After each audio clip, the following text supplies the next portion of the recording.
Sa isang maliit na bayan sa Pilipinas, may isang magsasaka na nagngangalang Benji. Siya ay isang masipag at mabait na ama ng 3 anak. Ngunit sa kabila ng kanyang pagsusumikap sa buhay, lagi niyang nararamdaman ang bigat ng kahirapan. Nagsusumikap siyang magtanim at mag-ani upang mapakain ang kanyang pamilya, ngunit sa kabila ng lahat, kulang pa rin ang kinikita nila. Isang araw, nabalitaan ni Benji ang oportunidad na magtrabaho bilang construction worker sa ibang bansa. Naisip niyang ito na marahil ang tamang hakbang para sa kanyang pamilya. Kaya't nagdesisyon siyang subukan ang kanyang swerte bilang isang OFW. Sa umpisa, hindi ito madali para kay Benji. Iniwan niya ang kanyang pamilya, kasama ang mga anak at asawa, upang magtrabaho sa ibang bansa. Sa loob ng mga unang buwan, labis niyang namis ang tahanan, ang mga ngiti ng kanyang mga anak, at ang mainit na yakap ng kanyang asawa. Bagamat marunong siyang mag-adjust, hindi maikakailang may kalungkutan sa kanyang puso. Ngunit sa gitna ng hirap at kalungkutan, hindi sumuko si Benji. Kaya niyang makipagsapalaran at magtrabaho ng maigi. Matiyagang nag-ipon si Benji para sa kinabukasan ng kanyang pamilya.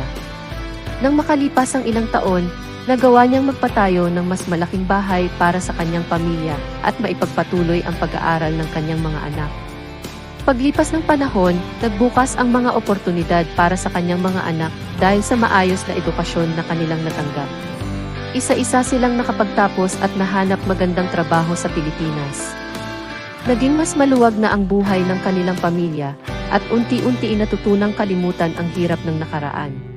Nang bumalik si Benji sa Pilipinas matapos ang maraming taon, dala niya ang mga pasalubong at mga kwento ng kanyang mga karanasan. Ngunit sa pag-uwi niya, isang malaking sorpresa ang naghihintay sa kanya. Ipinaghanda ng kanyang pamilya ang isang masayang selebrasyon upang batiin siya sa kanyang kaarawan at pasalamatan sa lahat ng sakripisyo at pagsusumikap para sa kanilang kinabukasan. Habang nasa gitna ng selebrasyon, napagtanto ni Benji na sa kabila ng mga pagsubok at kalungkutan na kanyang naranasan bilang isang OFW, ang tunay na kasiyahan ay matatagpuan sa pagmamahal at pagkakasama ng pamilya. Ang mga ngiti at yakap mula sa kanyang mga anak at asawa ay mas maligaya pa kaysa sa anumang material na bagay na kanyang naipundar.